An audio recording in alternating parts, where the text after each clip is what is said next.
Bonsoir à toutes et à tous et bienvenue. La Commission électorale nationale autonome Sénat informe que les candidatures au poste de membre de poste de vote peuvent être déposées en ligne via la plateforme https://ecrecrutement.sena.bj au plus tard le 30 septembre. Elles peuvent être également remises directement aux équipes sur le terrain jusqu'au 19 septembre. L'annonce a été faite hier à travers un communiqué. Le parti Les Forces Cori pour un Bénin émergent, FCBE, présidé par Paul Rompé, a signé ce vendredi un accord de gouvernance avec l'Union progressiste Le Renouveau, UPR, au siège du parti. Cet accord entre dans le cadre des élections générales de 2026. Cette rencontre a réuni les membres de la direction exécutive nationale de l'UPR résidant à Cotonou et les parlementaires du parti élus dans les 5e, 6e, 15e, 16e et 19e circonscriptions électorales, ainsi que les principaux responsables des Forces Cori pour un Bénin émergent. Ce conclave a permis aux deux partis d'échanger pour définir des modalités d'une collaboration en vue des prochaines élections. Il faut dire que les FCBE envisagent aussi un accord de gouvernance avec le bloc républicain BR.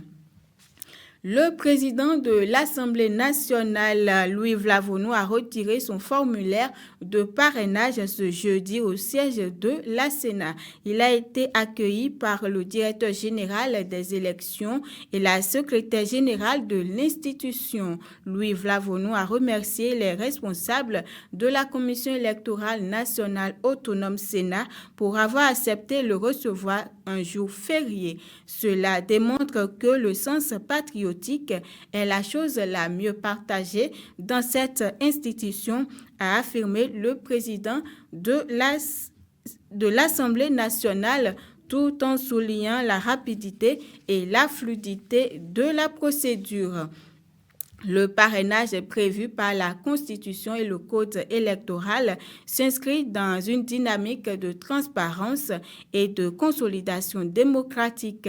Il a invité ses pairs à assumer pleinement leurs responsabilités. Une autre information, le séminaire atelier organisé par le cadre de concertation des confessions religieuses a pris fin ce jeudi dans l'après-midi à Akpakpa. Il a réuni pendant 3 jours plus de 400 délégués des confessions religieuses de notre pays. Les travaux ont eu pour thème le rôle des confessions religieuses pour des élections générales apaisées en 2026. Reportage de Chimène Dossou Agbotin Saprignon et Aimé Benou. Ce jeudi, après présentation de rapports, travaux en atelier et synthèse et une communication sur le code électoral et ses implications pour 2026, des recommandations étaient faites par les confessions religieuses. Suivons quelques-unes. À la fin des 3 jours de travaux, nous avons décidé d'inviter chaque Béninoise et chaque Béninois, chaque acteur institutionnel et toute la classe politique à placer le Bénin, sa paix et l'unité de la nation dans les mains de Dieu Tout-Puissant. Nous en appelons à une rencontre entre le président de la République et son prédécesseur, le docteur Boni Yayi. Nous recommandons vivement la tenue d'une assise nationale inclusive après les élections générales de 2026, la formation d'un gouvernement d'unité nationale après les élections générales de 2026. De même, ces assises ont aussi permis d'instituer une journée nationale d'hommage aux pères de la démocratie béninoise. Cette journée sera célébrée tous les 11 décembre. Le représentant du ministre de l'Intérieur et de la Sécurité publique a affirmé que ces recommandations seront examinées par le gouvernement. Votre initiative est hautement salutaire et très appréciée par le gouvernement du président Patrice Talon, qui ne ménagera aucun effort pour l'examen et la mise en œuvre des recommandations pertinentes auxquelles vous êtes parvenus. Avant de repartir de ce séminaire atelier, les confessions religieuses s'engagent en autres à ce qui suit. Nous nous engageons dès aujourd'hui à être des messagers de paix. Notre mission est de transformer les mentalités et de bâtir des citoyens responsables, capables d'agir en faiseurs de paix. Nous allons organiser 3 jours de jeûne et de prière pour appeler à la sagesse collective et à la cohésion nationale avant chaque scrutin. Nous proposerons à tous les leaders politiques la signature d'une charte de paix et de bonne conduite. Quelques participants donnent leurs impressions. Je félicite les organisateurs. Si ça peut être pérenne. Je veux remercier le Seigneur parce que et aussi remercier les organisateurs et en plus remercier le gouvernement. Les participants à ce séminaire atelier sont convaincus que l'invisible qu'ils incarnent a planté les graines d'une paix en autre durable pour les élections de 2026 dans notre pays.